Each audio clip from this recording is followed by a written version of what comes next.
I want to say that I am very unhappy to be saying this right now. I genuinely, wholeheartedly expected and wanted to love this film. I made sure not to overhype myself, given that Mission Impossible Fallout was such a high bar to reach or even perhaps surpass, but given that comparatively lesser entries like Rogue Nation or Ghost Protocol were still great, I knew I'd have absolutely no fears walking into this. Couple that with the fact that the trailers made it look solid and intriguing, that shot of Cruise riding his bike off a cliff making me gleeful every time I saw it, and the fact that this was a two-parter finale to such an epic franchise, I was both hyped and hopeful to see what incredible heights of action, emotion, and espionage would be achieved here. And, well, I am truly disappointed. Mission Impossible Dead Reckoning Part 1 is a bloated, convoluted, derivative mess that had me go from underwhelmed to infuriated. I am absolutely heartbroken that I have to say this, as that is the last thing I ever wanted for one of my favourite series in recent years. Yet, sadly, it's the truth in my opinion. I know that, of course, I am in a vast, vast minority. This seems to be a near unanimously acclaimed film, with even the generally harsher critics applauding it. People such as Mark Kermode, Critical Drinker, Heel vs. Babyface, Reaper, Nerdrotic, Chris Stuckman, and many more are all singing its praises. Now, for the record, this is of course fine. I have no problem with any of these people, or anyone else for that matter, liking it. In fact, I'm almost glad, as it makes me feel less guilty about criticizing it and voicing my grievances, as I'm aware the film has received plenty enough love to offset my own feelings towards it. It's not that I don't feel my problems are valid or warranted, mind you, I just genuinely hate having to do it. I really have come to adore this series. However, I honestly think this is not only a pretty bad film, but by recent Mission Impossible standards, it is shocking. Firstly, though, I want to commend some things. The action sequences in this film ranged from mediocre and forgettable to pretty good, but never near the standards of the greats or the best of the previous franchise entries, especially Mission Impossible 6. However, they were all still enjoyable and many were above average. That train sequence at the end was very fun and well done. I would certainly have appreciated it much more if I wasn't already so pissed off, but we'll get to why that was later. The acting was also good here. Now, no one's getting any Oscar nominations as far as I'm concerned, and all of the cast have done much better work, but it was very serviceable and had some cool moments from everyone. I do want to call out a few favourites. Rebecca Ferguson has become one of my favourite actresses, and despite me having a very big asterisk next to this because of how her character was written, the performance was great as usual. Tom Cruise didn't even get close to the very best he's capable of, but this is not to say he was bad at all, as he was, as always, an excellent leading man. And while I've seen some people complaining about how he's able to pull really hot women when he's in his 60s, A, this happens in real life, and B, it's pretty believable that when you look as good as Cruise does at his age, and you happen to be a hyper-charismatic super spy, you'll do alright with the ladies. Just look at James Bond, for God's sake. Finally, I want to praise Hayley Atwell, and this is important given some of the things I want to say later. Not only was her performance solid and likeable, but she is also a strong female character that is actually both strong and female. This is very much appreciated, and when compared to, say, the disastrously awful character of Helena Shaw in Indiana Jones and the Dial of Destiny, for example, it is night and day. I do have issues with how much the film focuses on Grace, but I want to make it clear that it isn't because of her character or performance being bad. So this is not an entirely worthless or valueless outing by any means. But what went wrong? 2 words. The script. I will not be going into every detail of what's dumb or will be here all day. Instead, I'll be summarising my thoughts and the various bigger problems that I had with it. So this is such a step down from Fallout that it's not even funny. Firstly, we have the stupid AI plotline. Not only is this an incredibly played out generic idea, but it's not even done creatively. An AI of entirely unknown creation and origin was made by the US in order to sabotage this foreign submarine with extremely advanced cloaking technology. However, somehow the AI gained sentience and went rogue, destroying the sub and launching cyber attacks everywhere. The AI's computer unit, or whatever, is located inside the sunken submarine. Yes, I'm aware of how coincidentally funny this plotline is given recent events. and in order to access it, one needs this key that is now split into two parts. The prop is a silly, cheap-looking item that becomes the central, lame-ass MacGuffin for the entire story. Great! So basically, the entire fucking world is on the hunt for it, no pun intended, because that way they could control it and rule the cyberspace, etc., etc. What a boring, unoriginal idea for the fucking grand finale of this usually sublimely standout saga. These films are known for pushing the boundaries of the genre, for blowing us away with crazy new depictions of adventure. This felt cheap and lazy. If Mission Impossible was still a weekly show, this felt like an episode you could skip. This entity, cringeworthy name by the way, is the most cookie cutter, straight to DVD 90s film style advanced AI you could imagine. It knows everything, instantly hacks into everything, and of course is justified with nonsense jargon from people that know nothing about how computers or AI actually work.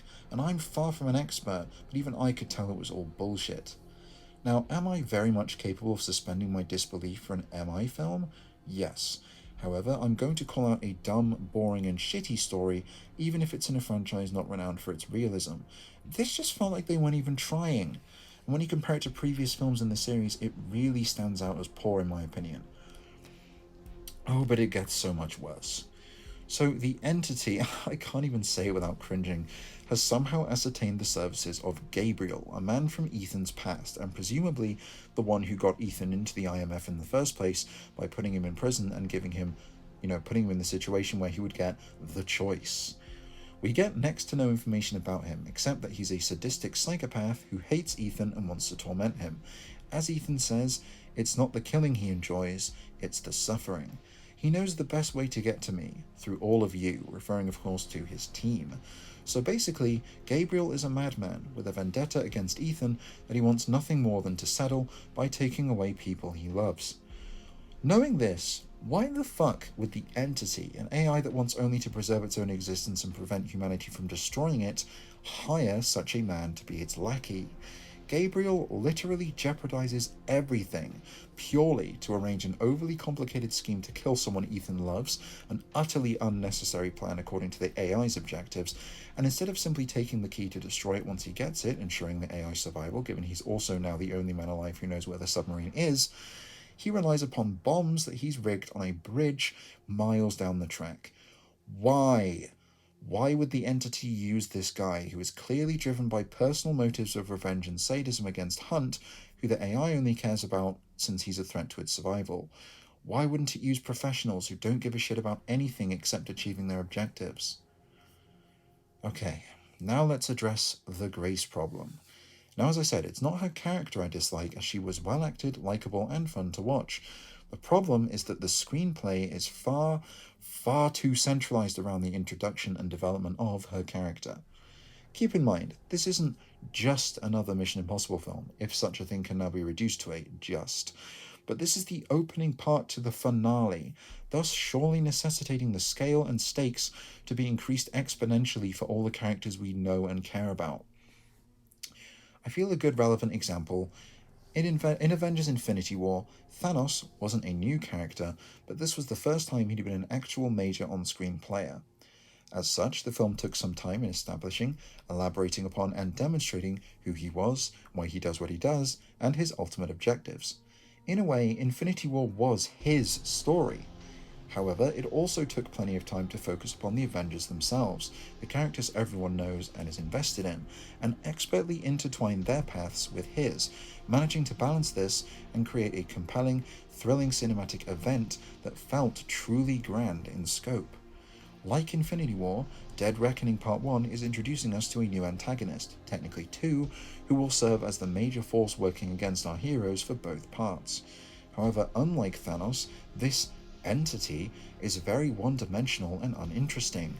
We don't know why or how it went rogue, we don't know why or how Gabriel was employed as its fist, and we don't come to learn this over the course of the story. Yes, we may do in part 2, but I don't think it's justified that such information wouldn't at least be hinted at in part 1. What's more, the aforementioned Gabriel is basically a plot device himself, and all that really stands out about him is that he and Hunt hate one another due to having had a connection in the past, and that he's a sadistic psychopath who wants to make Hunt suffer. I mean, okay, that's a good start, but if that's all we get, then it's both basic and, in my opinion, also makes little sense in the overarching plot, as I said earlier.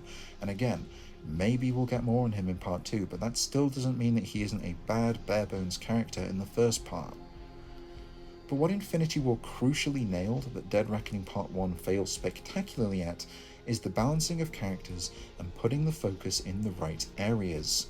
Here, Grace's introduction as a will they won't they type of love interest for Hunt and her eventual induction into the IMF gradually becomes central to the narrative. This is a big fucking problem. This, in my view, should be a subplot that is nowhere near as prevalent as it is. I mean, it makes me think of, say, Spider-Man in Infinity War and how he becomes an Avenger, or he's dubbed an Avenger. Like, Spider-Man doesn't become the main character of the film. He is a, side character that gets a bit of attention, like the others. Grace is a fun character, but given that we've only got 2 films to begin and end this epic story, we don't have enough time to spend on this, while also making the film work as a part 1 to a conclusion to this now 8-film franchise. This to me is akin to, say, if Harry Potter and the Deathly Hallows Part 1 spent like 2/3 of its runtime introducing us to a new student who'd been transferred to Hogwarts before the battle began or something, and then befriended the trio, and focusing on them at the cost of telling the actual main story of the Wizarding War, the battle against Voldemort, and the search for the Horcruxes. It makes no sense, and is directly counterintuitive to what such a film should be doing, even if that character is generally enjoyable to watch. Now, there's another problem relating to this, and this is just by far the thing I despised about this film. It's purely down to the script and writing. I mentioned earlier that Grace is kind of like a love interest for Ethan. And I'm sure that any of you who haven't seen the film would be thinking, hang on, what about Ilsa? She's in the film, isn't she? Yeah, she is. And I almost wish she fucking wasn't. Now let me explain. Ilsa has been probably my favourite recurring character since her debut in 2015's Ruination. I don't just mean excluding, X or Y. I mean she was probably my favourite character in the series, along with, Ethan as well, I guess, obviously. But, her growth and development, both as an individual and her relationship with Ethan, had been very well done in my opinion, or rather it had been. I only have 2 real conclusions I can draw after watching this film. Either Rebecca Ferguson was very busy and the writers decided not to even try and give her a lesser role tactfully, or they straight up hated Ilsa's character, because the way she is handled in this film is so shockingly poor that it left me completely speechless. Now, it all starts well enough. Ethan is reunited with her when it's revealed she is in possession of half of the key MacGuffin, and it was cool to see them together again for the first time since 2018. Things begin to simmer up when a conflict of interest brews between them again, which is hardly new for them, but at the same time I of course still cared and was invested. However, the film had other ideas. The scene with the White Widow is the warning sign. When Gabriel declares that someone Ethan cares about will die, you're thinking, oh shit, now Ethan will be trying to balance looking after all of his team at once with the mission and will make things much more intense. I'm sure he'll be forced to choose between the mission or a teammate, and it will be riveting to watch. But no, Gabriel specifies it'll apparently be either Grace or Ilsa. Now this was odd to me because the notion of this being an equatable stake seems erroneous. After all, while Ethan is a very moral person who refuses to allow anyone to die if he can help it, and has both a liking for and responsibility toward Grace, this is Ilsa we're talking about, the most important woman in his life, alongside Julia, but their relationship is of course very different, and from what the series has led us to believe, the woman he loved, and who loved him. This is like if in The Dark Knight, Joker had forced Batman to choose between Rachel and some random dude he pulled off the street. It'd be stupid and make no sense. However, Ethan, for the sake of the plot, acts as though it does, seething that if anything happens to them, there's no place you or your god will be safe. A cool line? Sure, but it felt pretty fucking forced to me. Nevertheless, at the time, I was under the pretty understandable impression that the film wasn't being literal in equating their importance. It seems, though, I was fucking wrong. After a ruckus breaks out at the party and all the gangs split off, it ends up with Gabriel having Grace in a pretty bad position.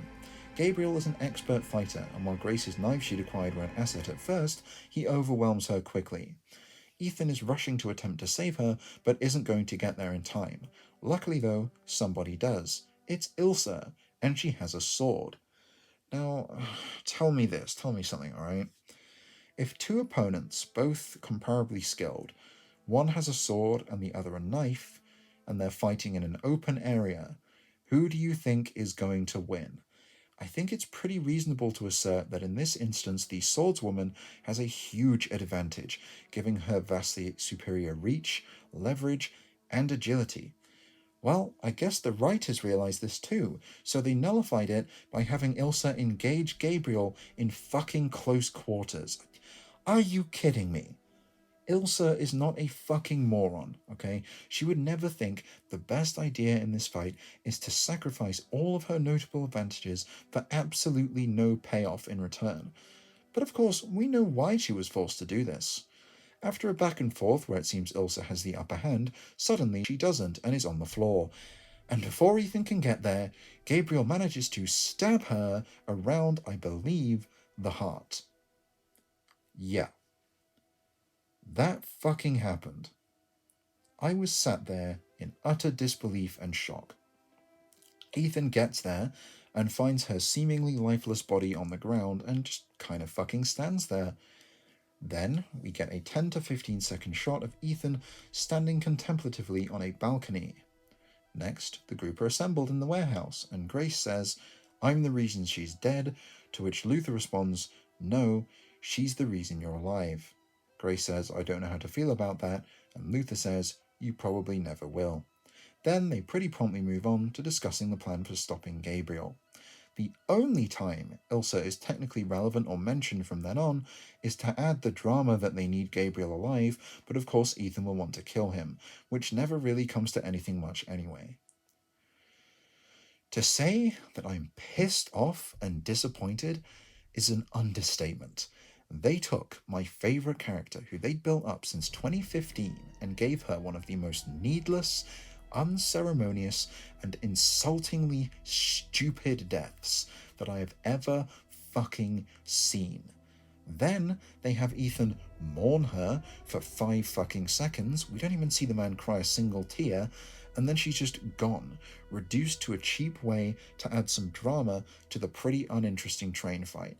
I cannot fucking believe it. Who the fuck settled on this shit? Now, from what I've seen, this is at least the single criticism of this film that is actually quite widespread, with many who loved it otherwise citing this as their singular main flaw. However, quite a number are saying it's obvious she can't really be dead, and then it must have been faked somehow, either to get her off the grid and safe from the entity, or so that Gabriel would think he'd won and thus not go after Grace. This is, I guess, a possibility, though how they would do this without it being a cheap and nonsensical retcon is beyond me. Additionally, even if it were true, it would do nothing to change how badly her character was still treated here, and how much it felt like she was thrown out in order to make room for Grace, which is so completely unneeded and feels like a middle finger to her character for no fucking reason. Aside from Ethan, Ilsa is the most skilled fighter, spy, and field agent that they have, so why would the team not want her to be underground and not just put Grace there? That is beyond me. She is also far more experienced and completely trustworthy, unlike Grace, who the team have only just met, and is very much a self-interested character. I cannot think of a single good reason to even remotely justify this. It is terrible, and I was so unhappy that I couldn't muster up any enjoyment for 90% of the remaining runtime. I feel like that even if you don't care for Ilsa that much, that this is objectively bad writing and objectionable purely from a storytelling standpoint. As throwing aside one of the main characters and the main love interest to make way for an inferior new one is egregious, especially when the others aren't even that cut up at her apparent demise. How the fuck did they think this was a good idea? So, to reflect, McHugh and Cruz felt the best way to take this franchise was to make a grand 2-part finale, one that treads zero new ground, is hugely disrespectful to beloved established characters, has a bland, generic plot with massive holes, is a huge step back in the filmmaking. The cinematography, effects, music, even the action is nowhere near as good as the previous films, and essentially functions as an introduction for a new member of the IMF at the expense of arguably the best character in the series. Fucking wow. Please tell me why this is getting such acclaim. I still have massive respect for Tom Cruise as an actor and as a force for good in the filmmaking world. Champion practical effects, incredible stunts, which he nails in this, and giving the audience what they want to see. I really do mean that. But here, that is not what I think they achieved. Instead, we get an overly long, disorganized, unsatisfying mess that felt cheap, lazy, and uninspired. This is an awful way to end this incredible franchise. At this point, I can only hope that Dead Reckoning Part 2 somehow goes a long way to salvaging the flaws in Part 1, because as it stands, I pretty much consider this film a blight upon it, and would much rather pretend it ended with Fallout. Just fucking hell, what a disappointment. Please, Chris McQuarrie, do better.